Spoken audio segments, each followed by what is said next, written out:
Ela é poeta, compositora, cantora, produtora cultural. Lara Nunes, uma honra, uma alegria te receber aqui. Boa tarde, muito bem-vinda.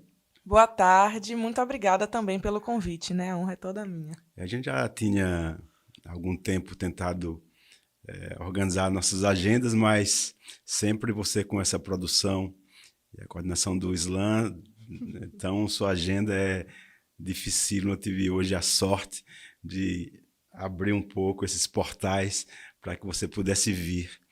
Lara, quando você se descobriu escrevendo, você teve certeza que ali já nascia uma grande poeta? Eu não sei se uma grande poeta, mas uma poeta, acho que com certeza, viu? Porque a arte sempre esteve comigo desde pequena. A escrita, ela veio um pouco depois, mas eu sempre gostei muito de cantar. E quando eu tinha mais ou menos 7 a 8 anos, meus pais me colocaram no projeto Criança Cidadã, que era um projeto que acontecia lá em Mata de São João, gratuito para crianças, que tinha aulas de canto coral, violão, capoeira, dança, uma série de movimentações artísticas. E aí eu ingressei lá no projeto Criança Cidadã com o canto coral inicialmente. Fiz um ano de dança, mas percebi que não era aquela minha identificação de fato. Fiquei no canto coral e queria entrar nas aulas de violão, só que eu ainda era muito nova. Aí o meu pai conseguiu articular com um professor, que já era conhecido da nossa família, para me ensinar. Então, eu tive aulas particulares até ter idade suficiente para entrar no curso básico de violão do projeto. Então, desde a infância, a música, ali, a arte sempre esteve muito presente. Os meus pais, o meu pai é muito aficionado por música, tem uma coleção de discos, de CDs, então eu tive acesso à musicalidade muito cedo. Minha mãe é professora, então também tinha acesso a muitos livros em casa. Então a arte estava ali, né? Pronta de alguma forma para se aflorar. E depois de alguns anos, mais na adolescência, foi que vieram as primeiras experiências escrevendo. Escrevia várias coisas, mas não identificava ainda como poesia. E lá no ensino médio, quando eu comecei a cursar aqui no IFBA Campus Camaçari, foi quando eu tive um contato maior com poesia, de fato, e identificar que aquelas coisas que eu já escrevia antes eram poesia, poderiam ser chamadas assim, e que eu poderia seguir com aquilo, né, na minha vida. Grande poeta, sim. Sempre que eu estou em Camaçari, eu acompanho assim, muito de perto a cena cultural da cidade, enfim, em todos os seus segmentos, música, teatro, dança, arte plástica, fotografia. E eu tenho acompanhado esse projeto lindíssimo de vocês, que me encanta. Quando a minha filha, Laíra, falou sobre vocês, já fui pesquisar. Falei, quero ver o que é isso. É um projeto lindo e eu vi e vi você restando, você sim, é uma grande poeta, um grande patrimônio da Bahia, muito menina ainda, mas um grande patrimônio. Você me fala que desde criança você já observava os seus pais, sua mãe na escrita, né, professora, na leitura e seu pai na música. O que é que você ouvia e o que é que você lia nesse... Era muito menina ainda, mas Sim, né, o que é que sim. você... Olha, quando eu entrei no canto coral, minha professora me chamava. Ela acreditava que eu era mais velha do que a minha real idade, né? Porque eu gostava de músicas mais antigas, justamente porque os meus pais ouviam muita música dentro de casa. Então, com 8 anos, meu cantor favorito era Peninha. Tá. E isso era, assim, é um marco muito grande que eu lembro da minha infância, porque praticamente nenhuma criança escutava Peninha, porque não Isso. era um cantor nem E um, infantil e nem e um um dos cantor. grandes compositores do Brasil, né, e que Exato. a grande mídia, infelizmente, né, é um grande pecado. Sim, eu escutava bastante. Minhas referências musicais se baseavam muito pelo que o meu pai ouvia e pelo que eu assistia, porque eu também gostava muito de novela. gosto muito até hoje. Então, eu acompanhava trilhas sonoras de novela, eu tinha CDs das trilha sonora de Malhação, então minha aproximação com o pop rock nacional, principalmente, veio das trilhas sonoras de Malhação, e do meu pai veio a MPB, as músicas nordestinas, o forró e o samba. O gênero principal assim da casa era o samba. Então, eram vários CDs de Zeca Pagodinho, Martinho da Vila, Fundo de Quintal, Alcione. E desde desses sambas até os pagodes noventistas e os pagodes mais românticos. Então, SPC, Soweto, Belo, Sorriso Maroto. E assim eu fui crescendo, tendo esse samba como a maior referência, mas também uma série de outros ritmos, de outras musicalidades. Se ouvia realmente de tudo. A gente vai ter CDs lá desde Noite Ilustrada Sim. até Majoristiano, Malhação 2005, flashbacks internacionais. Então, eu ouvia, de fato, de tudo e ia catando uma coisa dali, uma coisa daqui. Quando eu tiver uma oportunidade, vou te apresentar um cara que você vai adorar, um mestre. Que eu tive a honra, eu tenho um projeto chamado Poetas em Concerto, que é um show que eu faço de poesia e música, e que eu recebo um convidado, né? Eu já recebi Capinã, Del Feliz, Vanderly, João Neto, enfim, vários aí. Mas um dos que eu recebi, tive a honra, foi o Nelson Rufino. Nossa! Que é o compositor principal, né, do Zeca Pagodinho. E você falando aí sobre essa teia, né, de grandes nomes do samba brasileiro, eu vou tentar ver se consigo fazer essa ponta entre vocês dois. Maravilha. Nelson Rufino vai ser, inclusive, homenageado agora no prêmio Educador FM. Ele está sendo homenageado dessa edição. E o que eu mais gosto não o que eu mais gosto, ele é fantástico, né? A obra do Nelson Rufino é fantástica, mas é a simplicidade dele. É uma pessoa muito generosa, né? É um grande mestre, né? Bom, depois, a poesia... Você lembra do primeiro poema que você escreveu? Eu não vou lembrar do primeiro poema que eu escrevi. Eu lembro que eu escrevi à criança algumas coisas já rimadas. Minha mãe guarda todas as cartinhas de criança, então eu escrevi algumas coisas sobre a minha família na escola. E aí tem esses registros de infância. Quando, ali nos 13, 14 anos, antes de vir para o ensino médio, eu escrevia já algumas coisas, principalmente ali destinadas às descobertas amorosas, sentimentais. E eu comecei a escrever um pouco sobre isso e vim, de fato, sedimentar mesmo o que era poesia com 14 anos, numa aula do primeiro ano do ensino médio no IFBA, que a professora Vigna, era minha professora da época, ensinou o gênero literário poesia e pediu que cada um fizesse ali um poema. E eu escrevi um poema ainda naquelas rimas super simples, na estrutura básica que a gente aprende, 4 estrofes, cada estrofe com 4 versos. E aí teve uma exposição na escola desses poemas, e depois disso eu fui conhecendo outros formatos e fui escrevendo. Eu não vou conseguir lembrar o primeiro, mas eu lembro desses fatores. Assim, então vamos de poesia. Você podia nos dar esse presente de recitar um dos seus poemas? Posso, sim. Eu trouxe aqui alguns dos livros e antologias, né, que tem poemas meus. E eu quero ler um poema do meu livro, Por favor. Amor é Provocar Sensações Adversas, que foi um livro que eu lancei em 2021. Amor é provocar sensações adversas. Isso. Eu vou escolher um poema dele aqui, que se chama Oceamo.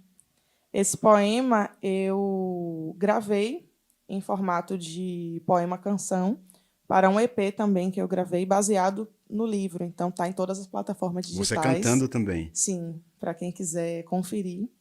Esse poema também gravado, né, nas redes. Nunca soube diferenciar se é instinto suicida ou de sobrevivência essa mania irresistível de me atirar no mar. Entre o prazer do mergulho e o medo de me afogar, não decifro se por aflita ser me precipito ou sou frágil demais para não nadar. O vício de profundidade não me permite a caminhada de passos leves na areia, aos poucos, molhando os pés.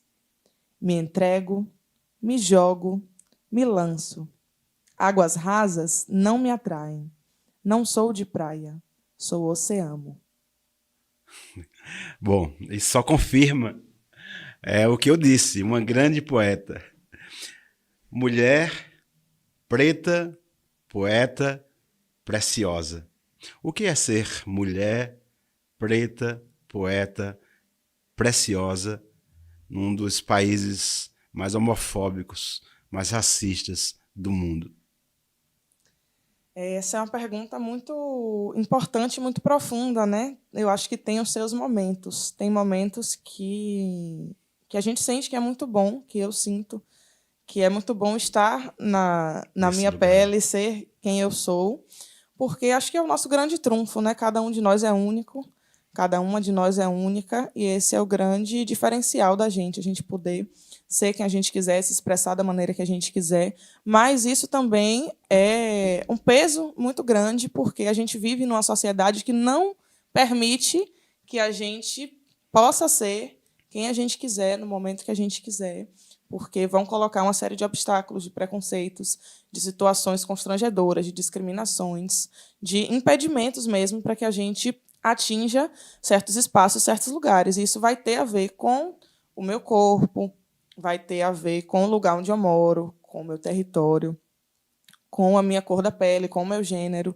Tudo isso vai perpassando por uma série de questões que, às vezes, são muito complicadas de lidar.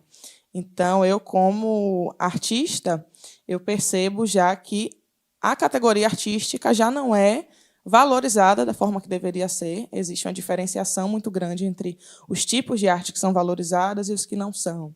As pessoas que devem ser valorizadas como artista e as que não são.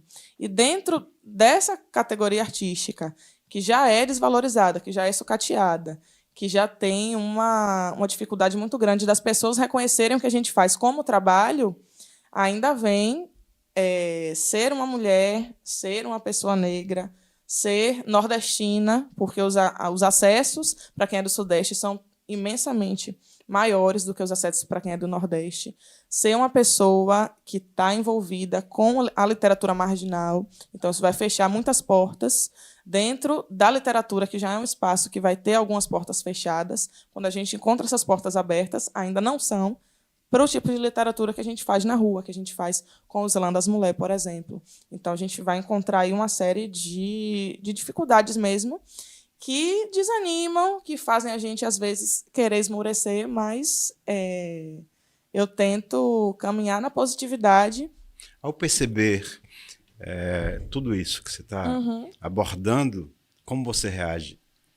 Porque cada um de nós tem uma forma de reação, Sim, né? sim. E você, como é que você reage? Eu sou uma pessoa mais introspectiva nesse sentido. Então, um dos meus mecanismos de defesa é a escrita. Ou de ataque? É me voltar, ou de ataque também, é me voltar para a arte mesmo. Assim, e é interessante que é um movimento de vai e volta. Ao mesmo tempo que eu sou atacada pela arte, também é o meu meio de defesa e de colocar para fora os meus sentimentos e assim ir me fortalecendo. Então, a gente recebe de um lado e entrega de outro. Eu acho muito, muito potente esse movimento que a arte consegue fazer. Porque, às vezes, é o desabafo, às vezes é o ataque, às vezes é o fortalecimento, e é um fortalecimento que não é só meu, né? A gente está aqui falando de mim, do meu trabalho, mas essa arte, essa escrita, esses poemas, eles vão reverberar em outras pessoas, vão chegar em outras mulheres, em outros artistas. Então, a arte ela tem esse poder, né? Tanto na minha vida como artista, quanto na vida de quem consome também, enquanto não receptor, porque é todo mundo que lê, que escuta, também transforma a nossa arte de alguma forma. Então, as pessoas elas nunca são apenas receptoras, também é sempre uma troca, né? Eu acho isso muito potente. Eu acho que a minha maior arma, a maior ferramenta que eu posso entregar é a minha poesia. Nara, como é que você lida com a solidão? Porque estar nesse lugar do escrever, do compor, do recitar, também está num estado de solidão. Pelo menos para mim é um pouco assim. Para você, se é, como que é estar nesse estado de solidão? Porque às vezes você produz tanto, sonha tanto e não tem como escoar esse sonho, né? Você tem tantas asas e o espaço não nos cabe. Exato. E como é que você lida com a solidão? Eu acredito muito na potência das comunidades, né? Então, eu acredito que a criação dessas comunidades, e o Islã das Mulheres é uma delas, outros projetos dos quais eu participo são uma delas. A criação das comunidades, ela vai aliviando um pouco essa sensação. Não passa completamente, inclusive porque bancar uma comunidade significa dar também muito mais de si dentro de projetos como esse. Mas também dão força para continuar, porque você vê que tem outras pessoas ali passando por esse mesmo processo que você e se unindo a você para construir algo maior.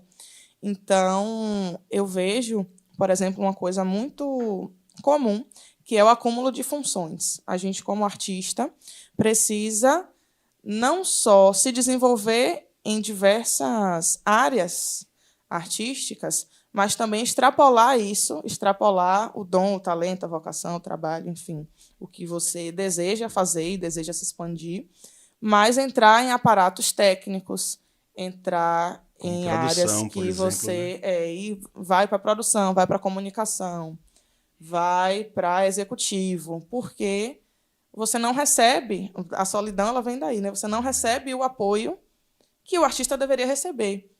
Então, acaba que a gente tem que fazer escrever o Tudo. projeto, arranjar o lugar para executar o projeto, fazer convite, arranjar caixa de som para colocar na rua para tocar, investir nisso, investir naquilo, e aí vai virando a bola de neve que vai, claro, potencializando essa solidão, porque você não sente um apoio que deveria existir. Mas estar com pessoas que estão passando pelo mesmo corre que a gente e que estão juntos com você, juntos e juntas com você, também investindo, também colocando tudo de si, vai aliviando esses pesos. Hoje, em Camaçari, eu participo do Islã das Mulheres e participo como vocalista da banda Calundu. E são os meus 2 principais projetos atualmente, né? Eu sigo carreira solo, tenho produções solo, tenho livro, tenho publicações e antologias. Mas esses 2 projetos, né, estar na coletividade, é o que me dá mais gás para continuar, inclusive nos meus outros projetos. Você sabe, você abordou aí uma questão que ela é muito comovente. De você não só produzir a sua arte, mas você tem que fazer tantas outras coisas para que ela continue existindo ou sendo vista, né? O meu mestrado é em negócios internacionais. Eu fiz numa universidade americana e as pessoas perguntam muito, Ivan, você é um cineasta, você é um diretor de teatro, um poeta, compositor. O que é que tem a ver fazer negócios internacionais e nos Estados Unidos, né? Porque com o Teatro da Solidão Solidária, que eu trabalho com essas 2 pontes, aqueles que vivem embaixo de viadutos, né, pedindo esmolas, catando papelão, latinha, para sobreviver, as pessoas em situação de rua, e ao mesmo tempo trabalho com grandes empresários, filhos de empresários. Quando eu fiz esse mestrado em negócios internacionais, é que eu precisava entender como que a cabeça, né, desses grandes empresários funcionava e o que eles pensavam em relação a essa gente invisível, né? Que para mim, obviamente que foi bom, porque é um aprendizado também, mas eu não precisava estar fazendo isso se o que eu fizesse da minha essência desse para eu investir, né, numa pesquisa um pouco com mais estrutura, né? Então, isso que você está falando, e é muito comovente, porque eu vi, nós vamos falar desses 2 projetos que você compõe, mas, sobretudo, o Islã das Mulheres, Mulher. Eu fui umas 2 vezes assistir, na última edição, na mais recente edição, eu vi vocês na praça, as 2 caixas de som, enfim, vocês restando, e eu ficava, enquanto você, minha filha e as outras poetas estavam restando, inclusive tem um dos meninos que agora está fazendo teatro com a gente. E eu ficava, puxa vida, enquanto isso, paredão de um lado, paredão do outro, um investimento maciço nessas músicas que depreciam a mulher, né? Nessa música sertaneja, não falo no geral, porque tenho amigos, inclusive, desse segmento sertanejo, e tem grandes mestres, né? O Renato Teixeira é um deles, enfim, tantos outros. Mas estou falando dessa nova safra do sertanejo, que diz que para você ser importante tem que estar com uma garrafa de uísque, né? Bebendo, tem que estar ostentando, né? Aí eu vejo o trabalho de vocês, eu fiquei assim pensando, fiquei refletindo de que forma, humildemente, eu poderia colaborar. Então logo veio a ideia de trazer para poder se falar desse projeto que é maravilhoso. Para quem está nos assistindo, hoje nós temos a sorte de, além da exibição do programa na TV Litorânea aqui na Bahia, nós estamos também transmitindo nos canais do YouTube da Secretaria da Cultura e também do Teatro da Solidão Solidária. Hoje nós estamos em alguns países, na Europa, na África, na América Latina e nos Estados Unidos. Então, você vai ser vista nesses lugares. E, obviamente, artistas e empresários ligados ao Teatro da Solidão Solidária vão ouvir. O que é que tanto esses empresários, empreendedores de lá e daqui, do Brasil, em especial de Camaçari, poderia fazer para ajudar, para colaborar com esse projeto? Bom, o slam ele é uma batalha de poesia. Aqui em Camaçari, até então, o único slam que existe, né, funcionando, é o slam das mulheres, que é específico para esse recorte de gênero. Então, a gente vai receber mulheres e pessoas não binárias para recitar seus poemas, para participar das batalhas. Acho interessante explicar um pouquinho o que é o slam, porque nem todo mundo conhece. É um movimento que ainda está relativamente recente no Brasil, está completando 15 anos esse ano, e para movimentos literários, culturais, né, ainda é recente. O slam consiste num campeonato de poesia, e aí a palavra slam vem do inglês. O próprio slam foi fundado nos Estados Unidos, lá nos anos 80, e tem a ver com essa esfera do esporte, do campeonato, da batalha, só que de poesia, de versos, justamente com a intenção de democratizar o acesso à poesia, de mostrar que todo mundo consegue sentir poesia, avaliar poesia, e aí acaba se tornando um grande espaço de fala e de escuta. E aí, quando o slam vem para o Brasil, ele começa a se alastrar pelas periferias, pelas ruas, e se torna ainda mais esse mecanismo de revolução na prática, porque as pessoas vão aproveitar esse espaço para falar das suas vivências, para falar do que é ser uma pessoa periférica, do que é ser uma mulher negra, do que é viver assombrado pelo genocídio, pela violência policial. Então, tudo isso vai surgir e vão aparecer também outras esferas, outras escritas, porque a intenção do slam é justamente ter um tema livre. Você pode falar sobre o que você quiser. Vai existir uma predominância muito forte de narrativas combativas, de narrativas periféricas e marginais, porque a periferia se apropriou desse espaço como seu, mas a periferia também não fala só de denúncia, também não fala só de males, dores e tristezas. A periferia tem muito para contar sobre as suas potências, as suas felicidades, suas alegrias, os seus afetos, e isso vai surgir também de uma maneira muito bonita na construção dos slams, não só nos versos da poesia, mas também no próprio processo de produção, de levar essas batalhas para que outras pessoas conheçam. E existem vários formatos de slam. Vai ter aquele slam que é só uma caixa de som no meio da praça e que consegue mobilizar todo um público muito grande. A gente vai ter, principalmente em São Paulo e no Rio de Janeiro. São Paulo eu acompanhei ali no Anhangabaú, Sim, sim. lindamente, né? A gente vai ter o slam da Guilhermina, o slam da Resistência, slams muito grandes lá na região de São Paulo, que vão tomar as ruas Você e que teve você lá? vai ter ali. Eu nunca fui nesses slams, eu já fui em São Paulo 2 vezes para competir em slams, mas não tive a oportunidade de conhecer esses slams. Eu participei do Slam BR, que é o Campeonato Nacional de Poesia Falada, em 2018, e participei do Torneio Nacional Singulares de Poesia em 2019. Esses 2 slams aconteceram, não aconteceram na rua, né?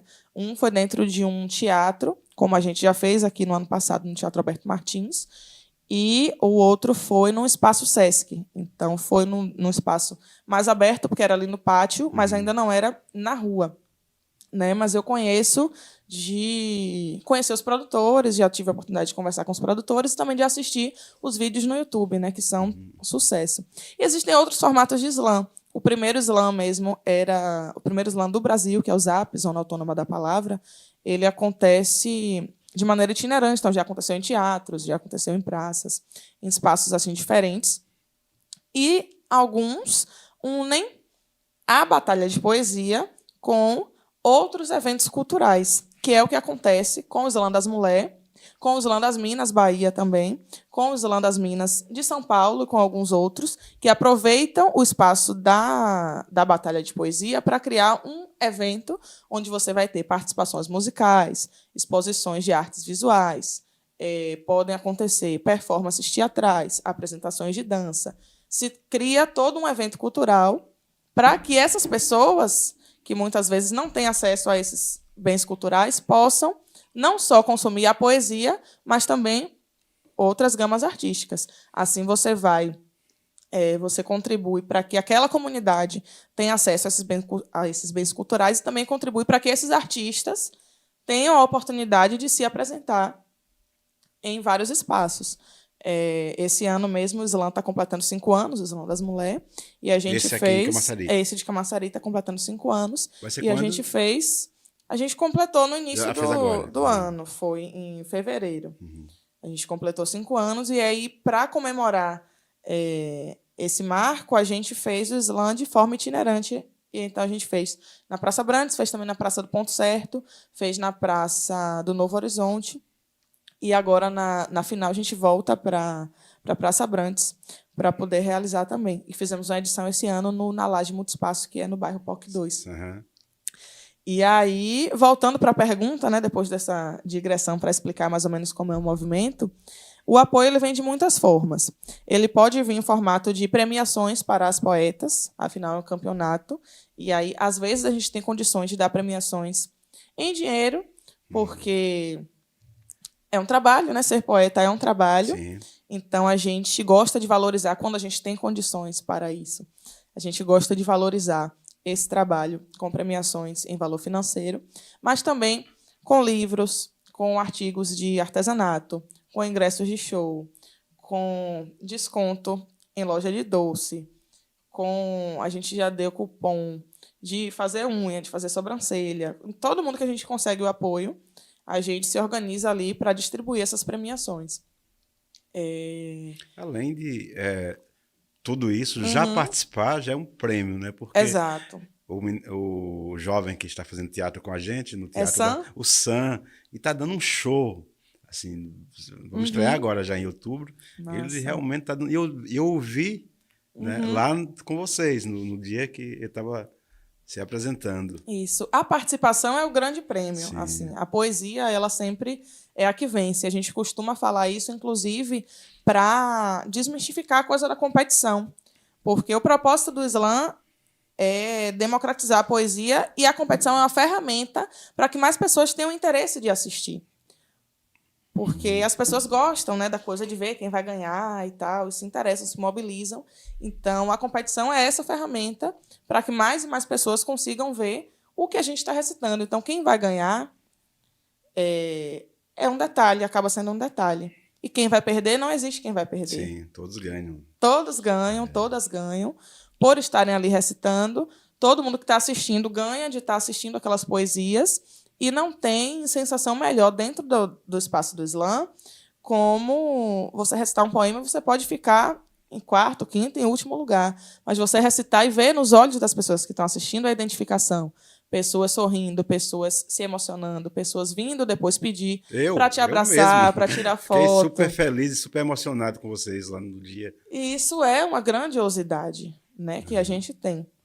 Às vezes a gente não ganha ali uma premiação que possa vir a ocorrer, mas não vai ter uma premiação melhor do que aqueles olhares Sim. da plateia e você saber que você mudou a vida de alguém, porque a poesia tem esse poder de mudar a rota, né? E tem um detalhe também, Nara, que é o seguinte: muitas vezes as pessoas que nos assistem, e quando a gente fala em patrocínio, em apoio cultural, pensam, tem que ser um grande empresário, enfim. Não, às vezes, por exemplo, você dirige um Uber, Uhum. né?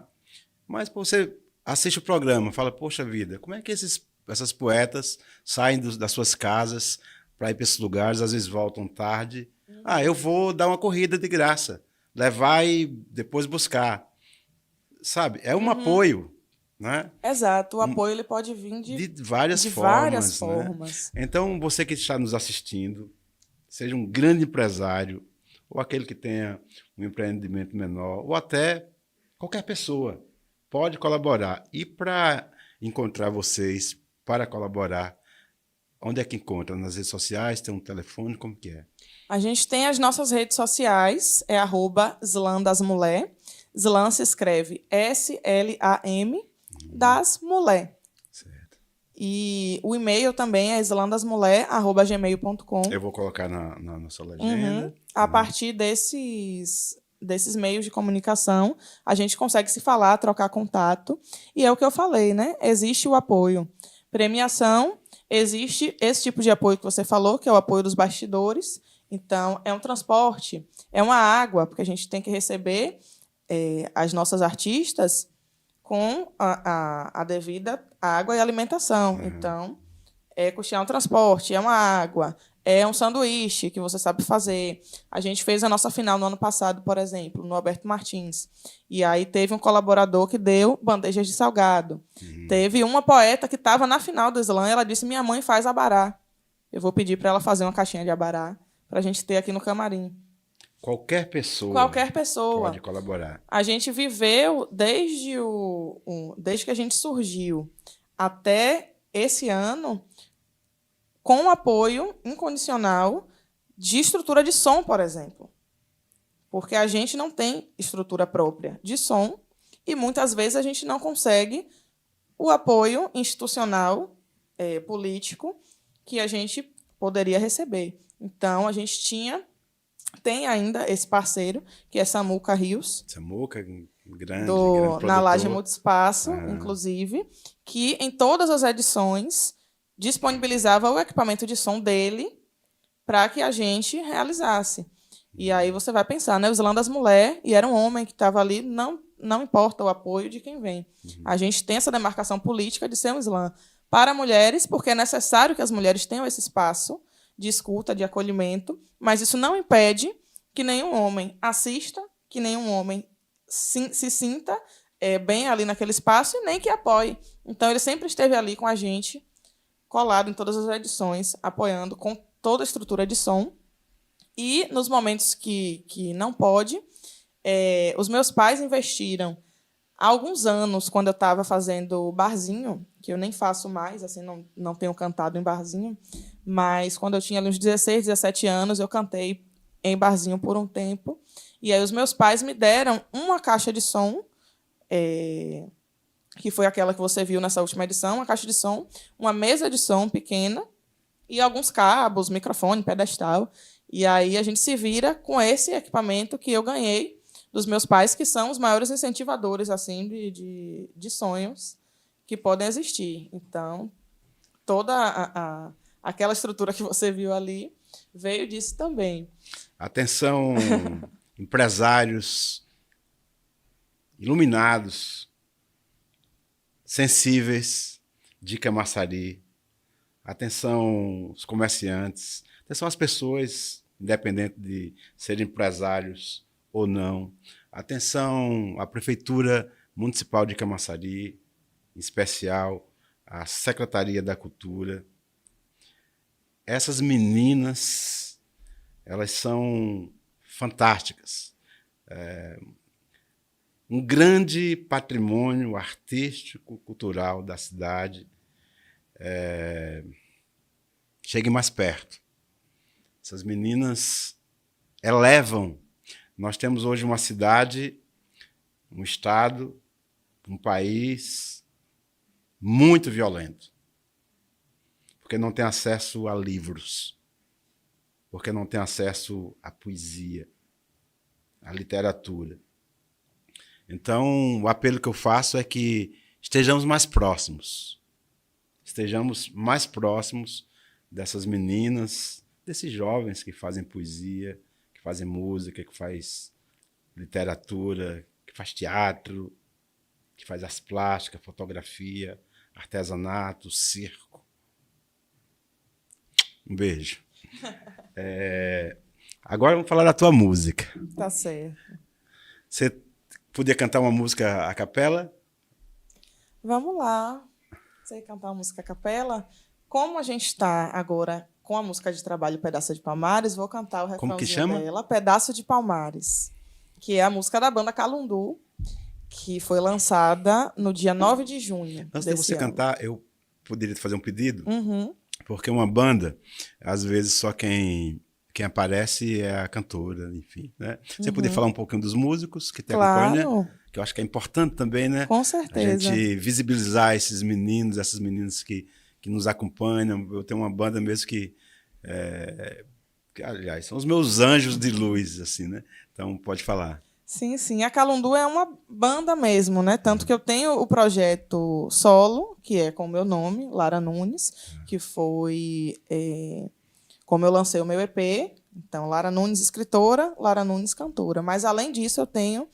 faço parte da Calundu, que é um grupo musical, então a gente sempre se apresenta em conjunto. Então, sou eu, Lara Nunes, como vocalista, Nana como baixista, Léo Braga na guitarra e Herbert Araújo na bateria.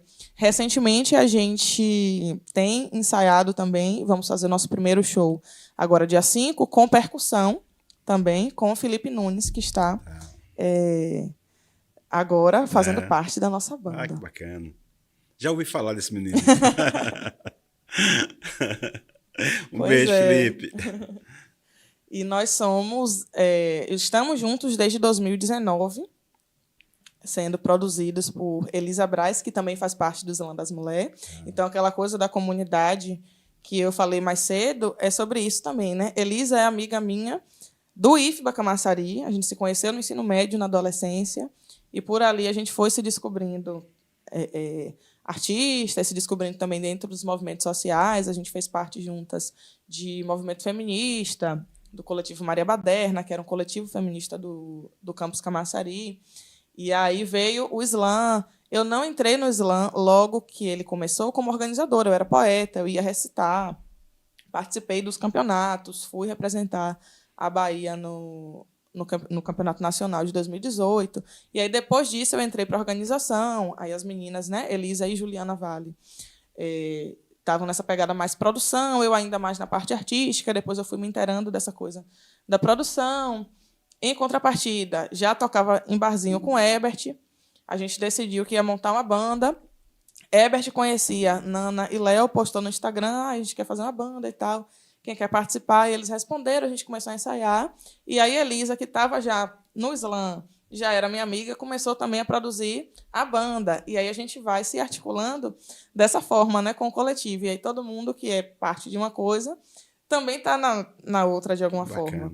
E os amigos ali colaborando, né, compra ingresso, divulga nas redes sociais. Aí tem uma amiga que é da área de informática, mas que sabe fazer ali cartazes, flyers para a internet, sabe mexer ali com rede social, então faz também para a gente, e a gente vai se fortalecendo. Mas a banda surgiu em 2019, o nome dela é Calundu, em referência ao sentido original da palavra, que é uma palavra que vem do quimbundo, é uma palavra africana, que remete a cerimônias religiosas, cerimônias de cura, que vinham ali da África Centro-Ocidental. A gente tem feito algumas pesquisas sobre isso para poder se entender dentro desse campo. E a gente escolhe esse nome Calundu, que foi uma sugestão da mãe de Nana, Dona Berenice, Ela perguntou por que o nome não é Calundu. A gente foi pesquisar sobre o que significava e achou que tinha tudo a ver com o projeto que a gente estava propondo, que é pensar a música nesse lugar de cerimônia de cura, de pensar na cura, no tratamento dos males, também através da arte. Que já faz isso, Exatamente. Sempre fez. Que bacana. Aliado a isso, pensar na música, na MPB, como música preta brasileira. Como Sandra de Sá trouxe como referência em um de seus álbuns. Um grande portal, nosso. Pensar na música preta como sendo todos os gêneros musicais, porque todas as músicas vieram do berço de África. Sim. Então, tudo que a gente vai ter aqui de construção musical vai ter herança indígena, vai ter herança africana. E a gente vai... aprendeu, inclusive, no teatro, que o teatro veio da Grécia, Imagina, é uma mentira tão descabida, Sim, o teatro veio da África. O teatro, a literatura, tudo estava ali na Grécia. E com quem foi que os gregos aprenderam, se a gente for puxar? Os grandes filósofos, inclusive, exatamente. Foram influenciados pelos filósofos africanos. E, assim, uma das maiores crueldades que a velha Europa fez com todos nós, com a África em especial, é invisibilizar isso, Porque quando fala do negro, sobretudo da África, fala do escravizado, Exato. Não fala dos seus reis, das suas rainhas, dos seus príncipes, dos seus filósofos. Mas a gente está aqui para falar, a gente está aqui para desconstruir isso, descolonizar. Exatamente. Avante. Aí a Calundu surge com essa proposta, As nossas músicas autorais, elas tendem a trazer essa mensagem. A gente tem uma preocupação em manter uma equidade de gênero nos papéis que cada um desenvolve dentro da banda também. Então, isso é um portal nosso mesmo, assim, e um manifesto nosso, que é levar essa mensagem da negritude, das mulheres, através de experiências diversas, porque nem sempre falar sobre isso vai ser falar de denúncia, falar de dor, falar de tristeza, como eu falei no momento do slam também. A gente tem um poema... falar das nossas conquistas, falar de tudo, dos de nossos absolutamente triunfos. tudo. Inclusive, queria falar sobre você daqui a pouquinho, sobre os prêmios que você recebeu. Exatamente. Então, é muito por aí. E aí a Calundu vem construindo essa história desde 2019. Em 2020, a gente precisou parar de ensaiar, porque veio a pandemia e a gente não podia se encontrar. E depois de um tempo desse ato, a gente voltou. Quando a gente já pôde voltar, a ensaiar, a se encontrar e tudo mais, a gente voltou aos nossos encontros e começamos a realizar shows o ano passado todo, principalmente lá no Espaço de Samuca, que é na Laje Multiespaço, que foi um lugar que abrigou tanto o slam quanto os projetos da banda. Então, a gente fazia lá desde ensaiar até propor ensaios coletivos, shows e tudo mais. Começamos um projeto chamado Tá de Calundu, que é um show exclusivo com convidados que a gente faz. E nesse evento, além do nosso show com convidados, participações especiais, tem também sessão de flash tattoo, com sorteio de tatuagem. E aí a gente lançou esse ano, 9 de junho, Pedaço de Palmares, que é uma música romântica, é uma love song, que tem ali, é um reggae, com as referências ali também do raga e do rock, que é uma referência muito forte dentro dos arranjos da banda. E a gente vai falar de amor. Já está nas plataformas? Está em todas as plataformas digitais. Tem lyric vídeo no YouTube, vídeo de bastidores. A gente tem feito uma campanha bem legal com essa música. Estamos Marie é que tem a escola? Marie, ela é vocalista da banda Covel. Tá. Eu não sei se é ela que tem a escola, eu acredito que não. Mas não vou saber dizer. Inclusive próximo a Cidade Saber, uma escola de música que é a Marie, fantástica, inclusive. Será que é ela? Eu não sei. Lá, enfim. Mas vamos de música, vamos te ouvir. Inclusive a Marie já convidei para vir no programa, para vir aqui no Conversa com o Poeta. Então, essa música ela vai falar sobre o afeto, sobre o amor, a partir de referências literárias, culturais, territoriais, negras, Então, ela diz assim, mais ou menos. O teu sorriso é te aciata na roda de samba, sou tua risada, é o compasso do pandeiro. Teu chamego é tabuleiro, teu cheiro é o tempero da baiana. É manga rosa da morena tropicana. Tua pele é ancestral, sobrenatural. Preta é fora do normal, o quanto eleva o meu astral. É tão bonita quanto flor de margarida. Não sei se mal me quer ou bem me quer, mas te quero pra toda a vida. Tua voz me acalenta, teu abraço me esquenta. Teu carinho recompensa a minha solidão. Interação, almas em conexão. Pedaço de palmares no meu coração. Quando te vi. Lindo demais. É um Já tem trechinho. clipe nessa música? Não temos clipe, não. Nós temos o lyric video, que é uma animação com a letra da música, para quem quiser aprender a cantar. E tem um vídeo de making off com os bastidores, nossos momentos de gravação. Cara, que lindo demais, demais. Obrigada. Você está, além do slam, a sua carreira também musical. E como é que você publica? Como é que esse processo de publicação dos seus livros? Bom, eu tenho um livro publicado, que Deixa eu é dar uma olhada. O Amor é Provocar Sensações Adversas, que foi um livro que eu escolhi publicar no ano de 2021 e escolhi esse como meu primeiro livro por ser uma reunião de poemas desde a Lara de 15 anos até a Lara do momento em que eu decidi, né, vou publicar um livro, então tem poemas de todas as fases da minha adolescência até esse início da fase adulta. Eu estou agora com 24. Então, em 2021, eu estava com 22. Então, é dessa fase, né, de adolescência para a fase adulta, descobrindo sensações adversas, paixões, sentimentos, desilusões e uma série de outras coisas que são atravessadas por também a minha corporalidade, né? Quem é essa mulher negra que pode amar? Quem é essa mulher negra que se permite amar, ser amada? Quebrar a cara, se decepcionar, como é que essa mulher negra lida com o amor próprio, com a solidão, né? Com o abandono, com toda essa trajetória, né, que é diferente, uma vivência diferente para uma mulher negra, essas descobertas, principalmente na adolescência. Mas por que eu decidi publicar esse como primeiro livro, né? Não foi só pelo fato dessa trajetória temporal, de ter aí várias fases de Lara. Foi também porque eu comecei a ficar mais conhecida pelo meu trabalho com slam, pelos meus poemas de slam, que são poemas que trazem uma outra perspectiva minha. Então, são poemas que eu vou falar mais de luta, de resistência, de combate.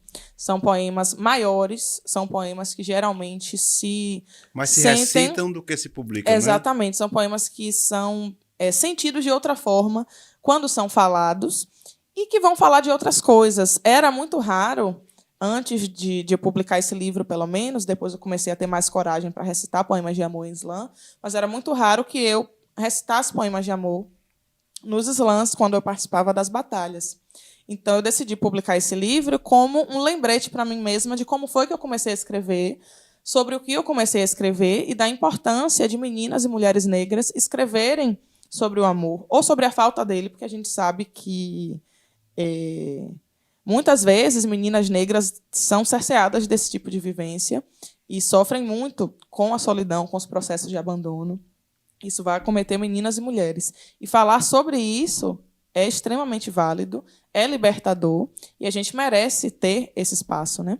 Bell Hooks escreve em Tudo sobre o Amor sobre a dificuldade de pessoas que foram escravizadas a enxergar o afeto como elemento básico de sobrevivência, porque a gente tinha outras tantas preocupações de sobrevivência imediata. A gente precisava impedir mulheres, né, que vieram antes de mim, precisavam impedir que seus filhos não fossem vendidos, que seus filhos não fossem assassinados, que suas famílias não fossem separadas.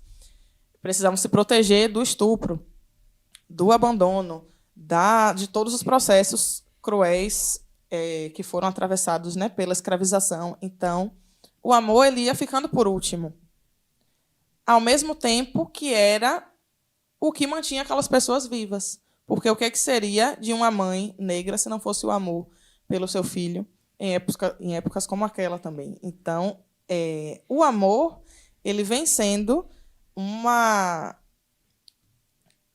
confusão dentro de pessoas negras... Combustão, né? Exatamente. Vem sendo palco de diversas sensações ali que precisam ser trabalhadas, precisam ser ouvidas.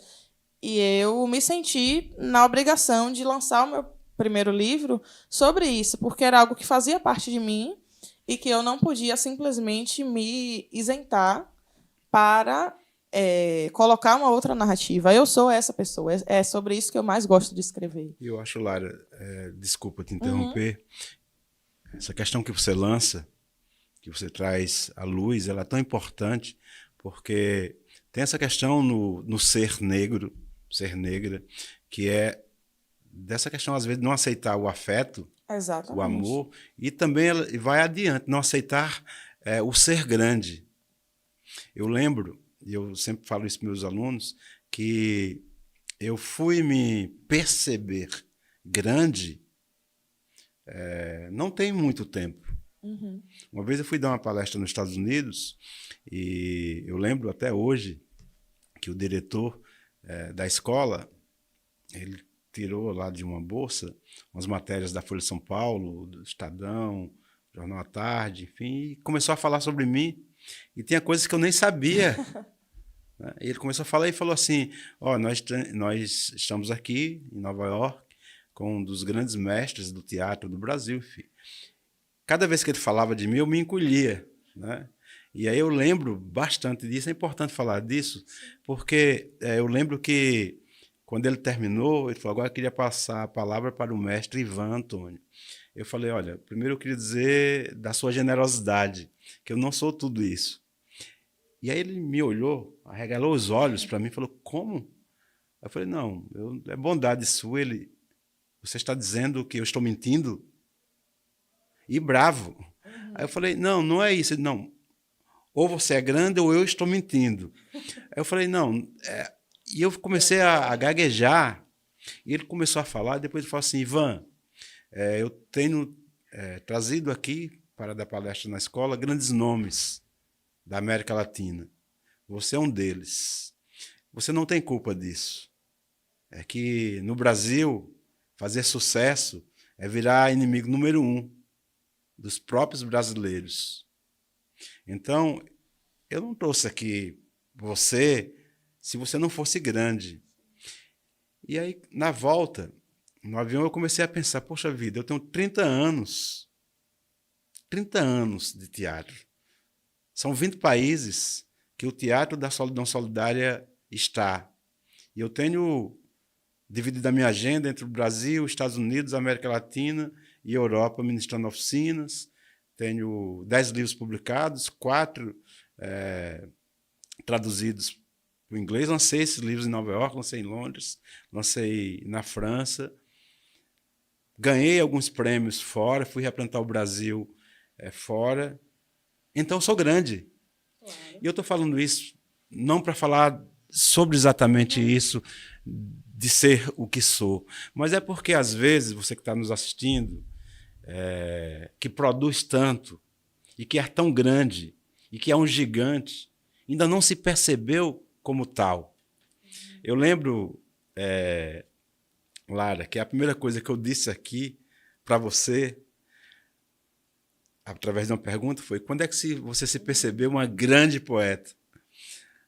E eu senti uma resistência quando falou, não sei se grande, mas porque você é gigante, porque você é muito grande, Lara. Você é uma artista brasileira que nós temos a sorte de ter perto da gente, que você podia estar em São Paulo, Rio, na Europa, em qualquer outro canto do mundo, mas você está aqui.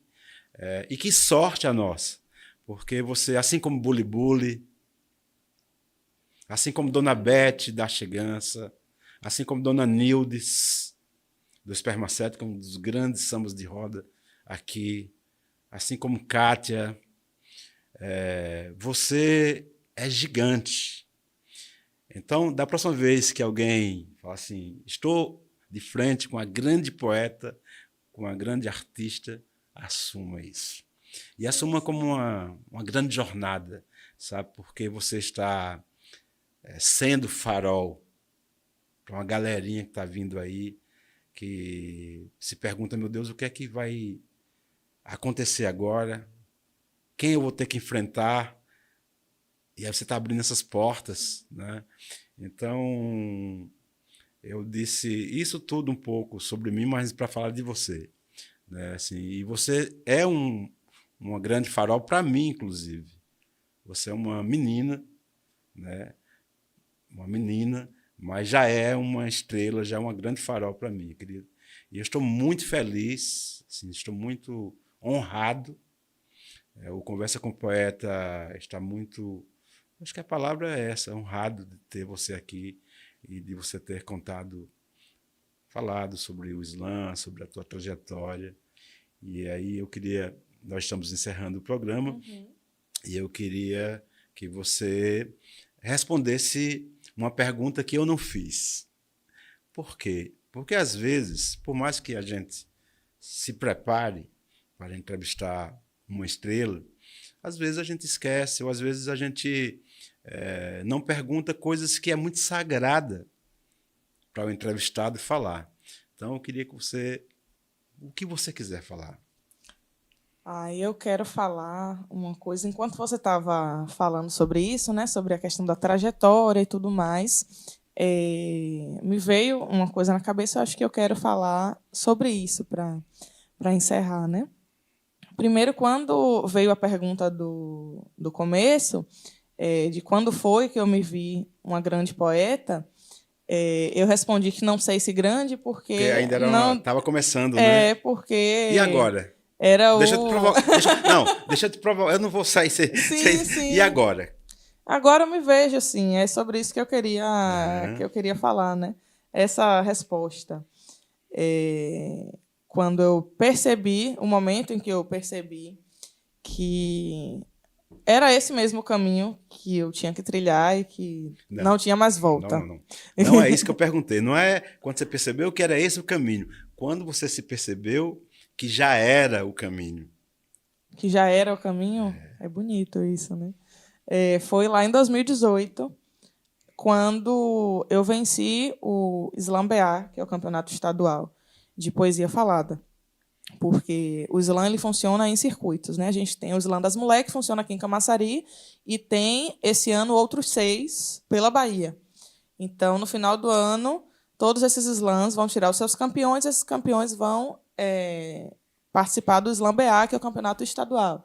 Desse estadual, se vai para o campeonato nacional, e aí tem depois o Abiaiala, que é a Copa América de Slam, tem também a Copa do Mundo do Slam, que é com poetas do mundo todo, e por aí vai. Lá em 2018, quando eu comecei a recitar, que eu venci o Slam-BA, foi quando eu me dei conta, assim, né? Eu estava indo representar o estado da Bahia num campeonato nacional de poesia. E isso, para mim, foi uma virada de chave em relação a enxergar o meu trabalho, a como eu enxergava o meu trabalho, e perceber que não tinha outra alternativa, não era uma brincadeira, não era uma coisa pequena, eu estava realmente assumindo um papel ali de representação muito grande, porque eu era a única da Bahia que estava indo. Já existiram outros campeonatos nacionais em que tiveram 2 representantes da Bahia, mas como é por proporção, e na Bahia tinha poucos slams ativos na época, só ia uma, e essa uma era eu. Então, era uma responsabilidade imensa, assim, que eu percebi, de fato, que era aquilo, que era grande, que o que eu estava fazendo era algo grande. Esse foi o momento. E aí, pensando nisso, eu me lembrei de algo que eu acho que é necessário falar. Eu disse anteriormente sobre o apoio da minha família em relação aos equipamentos de som e aos investimentos que são feitos desde sempre, porque a vida dos pais é investir nos seus filhos, né? E eles sempre tiveram certeza do meu caminho e sempre me apoiaram incondicionalmente em relação a isso. E aí eu tenho um poema aqui que eu vou querer recitar para falar sobre isso.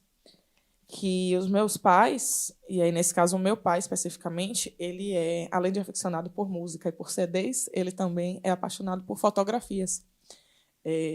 Então, ele tem muitos álbuns. Lá em casa sempre teve álbuns de família. Até hoje, ele tem o costume de revelar fotos. Tem fotos da família na geladeira. Ele imprime imã de geladeira com a capa do livro, a capa do álbum, a capa de não sei o quê. Nossa, coloca tudo lá na geladeira e tudo. E desde de um tempo, já tem uns bons anos, que ele começou a construir um álbum da minha carreira. Então, toda apresentação que eu faço, eu tenho que ter uma foto para revelar, para ele colocar nesse álbum. E esse primeiro álbum já acabou. Agora a gente vai entrar para o segundo. No ano passado acabou. Aí tem desde eu pequenininha na escola, aí fica emocionada. Desde eu pequenininha na escola até tudo que eu estou fazendo. E aí tem todas as legendas, tudo que eu faço. Todas as apresentações mínimas. Fui na entrevista na TV do YouTube que só 2 pessoas assistiram. Eu estava lá. Revela foto, posta. E isso é mágico, assim, de ser dito, porque eu não seria nada sem essas pessoas que me dão apoio, que me fazem enxergar todos os dias quem eu sou e qual é a minha missão. E eu sei que isso não é algo fácil de ser encontrado. Na sua família talvez seja até mais fácil, porque você é artista, tem filho artista, né? Então, esse apoio vem com mais facilidade, mas os meus pais não são artistas profissionalmente, né? Meu pai é um grande artista, faz paródia de tudo, é desses Como é o nome do seu artistas. pai? Mário Ferreira. Mário Ferreira. Mário Ferreira e minha mãe é Sonja Nunes. Faz paródia de tudo, cria música, qualquer coisa, tem uma grande criatividade, mas nunca seguiu essa carreira, né? Fez outras coisas da vida, hoje é aposentado, mas eles sempre tiveram uma certeza até maior do que eu mesma tive sobre mim. E não são todos os pais que reconhecem isso nos seus filhos. Como eu disse no começo, né? A categoria artística é muito desvalorizada. Então, a maioria dos artistas vivem por si só, porque os pais acham que é vagabundagem, acham que não é trabalho, acham que tem que procurar outra coisa para fazer. E eu tenho o grande privilégio de ter na minha família essas pessoas que me fizeram grande e me fazem perceber isso todos os dias. Senhor Mário Ferreira e Sônia. Sonja. E Dona Sonja. Eu queria agradecer. À Prefeitura Municipal de Camaçari, especial Secretaria da Cultura, por essa oportunidade que me concede desse momento, né, de trazer as pessoas que contribuem com a humanidade.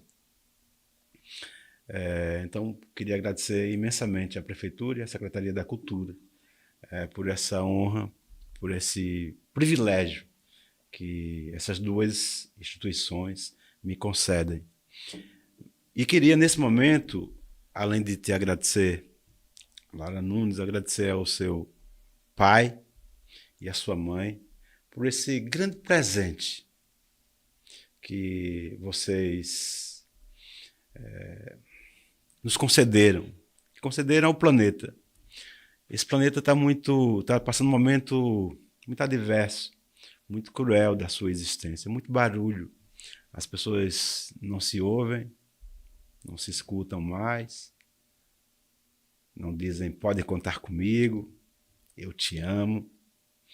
E aí quando a Lara, a poeta, a artista Lara, vem aqui e diz do seu pai, da sua mãe, quem são e por que são, é abrir os portais da ternura, da esperança, que esse mundo pode e vai ser melhor.